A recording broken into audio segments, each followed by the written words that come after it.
Good morning students, कैसे हैं आप सब। मैं आपकी हिंदी की टीचर सपना बोल रही हूँ। आज हम कक्षा 6वीं की बच्चों हिंदी व्याकरण करेंगे। आज का हमारा उप विषय है अपठित गद्यांश। तो बच्चों अपठित गद्यांश के बारे में करेंगे। बच्चों अपठित गद्यांश वो होते हैं जिनके बारे में हमने पहले कभी पढ़ा नहीं होता, उसको वो एक पहरे में होता है और जो उसके क्वेश्चन आंसर यानी प्रश्न उत्तर होते हैं वो हमें बहुविकल्पिक रूप में होते हैं, जिनमें हमें सही जो विकल्प होते हैं उनमें सही चिन्ह लगाना होता है। तो बच्चों पहला अपठित गद्यांश है, इसमें लिखा हुआ है इस पैरे में, शिक्षा के साथ गांवों में स्वास्थ्य पर भी विशेष ध्यान दिया जा रहा है।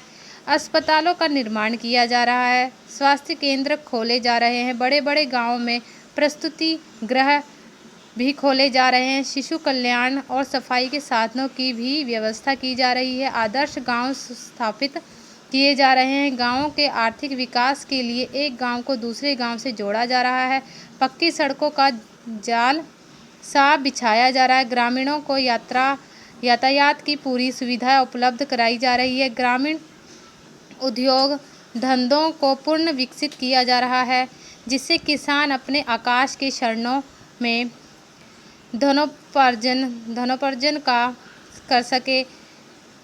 अधिकांश गांवों में बिजली उपलब्ध कराई जा रही है, जिससे गांव वाले वैज्ञानिक उपकरणों के साथ साथ मनोरंजन के साधनों का भी प्रयोग कर रहे हैं। आज के गांव कहने के लिए गांव हैं, उनमें अनवरत सुधार मतलब उनमें और भी ज़्यादा सुधार हो रहा है। अब ग्रामवासी खुशहाल है, जिनका जीवन झोपड़ियों में बीतता था, अब वह पक्के सीमेंट के मकानों में रह रहे हैं। समय बदल रहा है, लोग बदल रहे हैं और उनके साथ ही देश का भाग्य बदल रहा है। तो बच्चों ये जो हमारा पहरा ये हमने पढ़ लिया। उसके बाद ये बहुविकल्पिक प्रश्न दिए हुए हैं, जिनमें 4 बहुविकल्प प्रश्न हैं, जो उनमें सही है हमें उस पर टिक लगाना है। तो पहला है, गाँव की सरकार किस बात पर ध्यान दे रही। तो बच्चों पहला शिक्षा पर, स्वास्थ्य पर, शिक्षा और स्वास्थ्य दोनों पर, किसी पर नहीं। तो बच्चों किस पर ध्यान दे रही, शिक्षा और स्वास्थ्य दोनों पर। दूसरा प्रश्न है, बड़े बड़े गांव में क्या खोले जा रहे हैं। तो बच्चों बड़े बड़े गांव में क्या खोले जा रहे हैं, उपयुक्त सभी मतलब क्या, स्वास्थ्य अस्पताल, स्वास्थ्य केंद्र, प्रस्तुति गृह। ठीक है बच्चों। तीसरा प्रश्न है, उद्योग धंधों का किसानों पर क्या लाभ होगा। तो इसके चारों ऑप्शन पढ़ते हैं बच्चों। वह खेती कर सकेंगे, वे धनोपार्जन कर सकेंगे, वे सड़क बना सकेंगे, वे काम कर सकेंगे। तो बच्चों जो उद्योग धंधों पर किसानों को क्या लाभ होगा, वह धनोपार्जन कर सकेंगे। चौथा है, आज ग्रामवासी कैसे हैं। तो चारों हम जो हमारे विकल्प है वो पढ़ेंगे, खुशहाल, बदहाल, फटेहाल या कंगाल। तो बच्चों क्या है आज के हमारे ग्रामवासी, खुशहाल। ठीक बच्चों। अब दूसरा अपठित गद्यांश है, भारतवर्ष में प्रदूषण की समस्या विकराल रूप धारण करती जा रही है। इसका कारण स्पष्ट है कि यहाँ जनसंख्या बहुत अधिक है। जिस स्थान में 2 या 3 व्यक्ति संपूर्णतापूर्वक रह सकते हैं, उनमें 10-12 तक व्यक्ति गुजारा करते हैं। आवासीय संकट के कारण छोटे छोटे भूखंडों पर छोटे छोटे मकान हैं। कुछ मकान ऐसे भी हैं जहाँ सूर्य की किरणें कभी पहुँची ही नहीं। शुद्ध वायु सेवन तो उनके भाग्य में है ही नहीं। नगरों की आबादी दिनों दिन रातनी चौगुनी बढ़ती जा रही है। ग्रामों से नागरिकों का पलायन नगरों के जीवन को कष्टमय बनाता जा रहा है। ज्यों ज्यों नगरों की जनसंख्या का भार बढ़ता जा रहा है, त्यों त्यों यातायात के साधनों में प्रयुक्त ईंधन वातावरण को दूषित कर रहा है। चिमनियों से निकलता हुआ धुआं वातावरण की शुद्धता को नष्ट कर रहा है। नगरों के आवासीय स्थल, व्यापारिक केंद्र एवं उद्योग धंधों में गढ़ बनते जा रहे हैं, जिससे वातावरण और अधिक तेज़ी से दूषित होता जा रहा है। तो बच्चों यहाँ पे भी हमने ये पैरा पढ़ लिया। अब इसके जो प्रश्न है उन पे हम सही चिन्ह लगाएंगे। पहला है, भारतवर्ष में कौन सी समस्या विकराल रूप धारण करती जा रही है। प्रदूषण की, जनसंख्या वृद्धि की, पेयजल की या शिक्षा की। तो बच्चों प्रदूषण की। छोटे छोटे भूखंडों पर छोटे छोटे मकान क्यों बने हैं, आवासीय संकट के कारण, जनसंख्या के कारण, धन की कमी के कारण, अन्य के कारण। तो बच्चों क्या आएगा, आवासीय संकट के कारण। तीसरा है, नगरों का जीवन कष्ट में बनता जा रहा है, क्योंकि गाँव से लोग नगरों की ओर कर रहे हैं, नगर छोटे होते जा रहे हैं, नगरों में प्रदूषण है, गांव मिटते जा रहे हैं। तो बच्चों सही है, सही उत्तर आएगा गांव से लोग नगरों की ओर प्लान कर रहे हैं। चौथा है बच्चों, व्यापारिक में किस प्रत्यय का प्रयोग है? तो व्यापारिक में प्रत्यय क्या है? पारिक, रिक, इक या क? तो बच्चों व्यापारिक, इक, देखो इक का स्वर आ रहा है ना, तो इक हमारा सही उत्तर है। उसके बाद बच्चों तीसरा अपठित गद्यांश है, तैराकी आनंददायक कला होने के साथ साथ हमारी आवश्यकता भी है। नदियों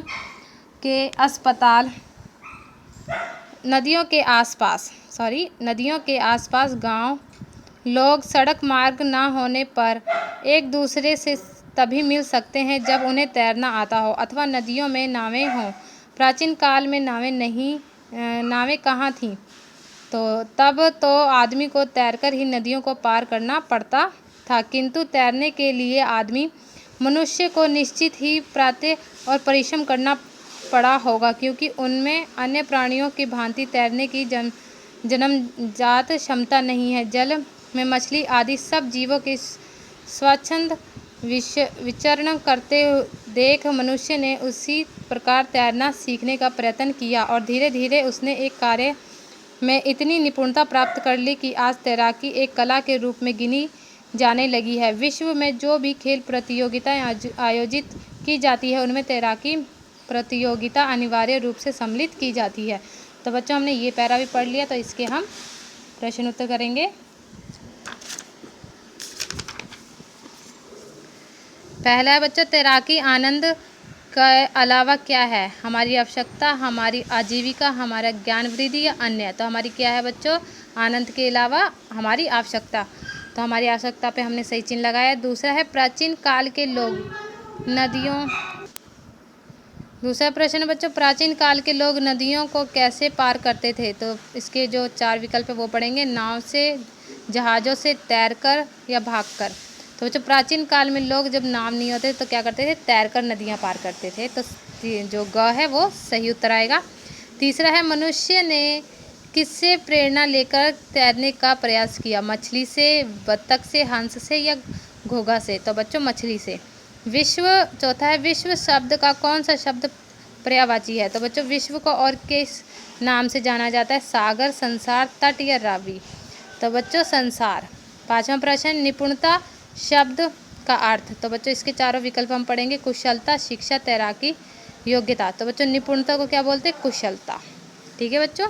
उसके बाद हमारा चौथा अपठित गद्यांश है, भारत के गांव भारत की प्राचीन सभ्यता और संस्कृति के प्रतीक है। गांव भारतवर्ष की आत्मा है और संपूर्ण भारत उनका शरीर की उन्नति आत्मा की स्वास्थ्य स्थिति पर निर्भर है। आत्मा के स्वास्थ्य होने पर भी संपूर्ण शरीर में नव चेतना और नव शक्ति का संचार होता है। आज भी भारत की 60% जनसंख्या गांव में ही बसती है। गांधी जी कहते थे, भारत का हृदय गांव में बसता है। गांव की उन्नति से ही भारत की उन्नति हो सकती है। गांव में ही सेवा और परिश्रम की अवतार किसान बसते हैं। अंत भारत की सच्ची झांकी देखनी हो तो गांव में चले जाइए। भारत की उन्नति नगरों की उन्नति पर ही नहीं अपितु गांव की उन्नति पर निर्भर करती है। अंत ग्रामोन्नति का कार्य देशोन्नति का कार्य है। महाकवि सुमित्रानंद पंत ने भारत माता ग्रामवासिनी नाम कविता में ठीक कहा है कि भारतवर्ष का वास्तविक स्वरूप गांवों में है। तो बच्चों इसके भी हम आगे वह विकल्पिक प्रश्न करेंगे। पहला है, भारत के गांव किसके प्रतीक है? तो इसके चारों विकल्प पढ़ेंगे। भारत की प्राचीन सभ्यता के, भारत की प्राचीन संस्कृति के, या दो ग है, क ख दोनों के या किसी के नहीं? तो बच्चों ये दोनों आएगा, क और ख दोनों के। दूसरा प्रश्न है, शरीर की चेतना और शक्ति का संचार कब होता है? तो बच्चों इसके चारों विकल्प पढ़ेंगे। जब आत्मा स्वस्थ हो, जब शरीर स्वस्थ हो, जब लोग स्वस्थ हो या जब कोई भी स्वस्थ ना हो? तो बच्चों जब आत्मा स्वस्थ हो। किसानों को क्या बताया गया है? सेवा और परिश्रम का अवतार, उन्नति का प्रतीक, आलस्यों का नमूना या अन्य? तो बच्चों किसानों को सेवा और परिश्रम का अवतार बताया गया है। देशोन्नति शब्द कैसे बना है? तो बच्चों देशोन्नति हमें बताना है कैसे। देशो प्लस उन्नति गलत है, देश प्लस उन्नति, देश प्लस नति, देशोन प्लस ती। तो बच्चों इसका उत्तर आएगा देश प्लस उन्नति, देशोन्नति। ठीक है बच्चों, यहाँ हमारे जो अपठित गद्यांश है 4 जो मैंने आज आपको करवाए हैं, यहाँ पे आप सभी ने अपनी बुक पर जो हिंदी की व्याकरण किताब है आपको उसमें पेंसिल से सही चिन्ह लगाने हैं और पढ़ना है। यहाँ पर हमारे अपठित गद्यांश जो ख़त्म होते हैं। Thank you, have a nice day.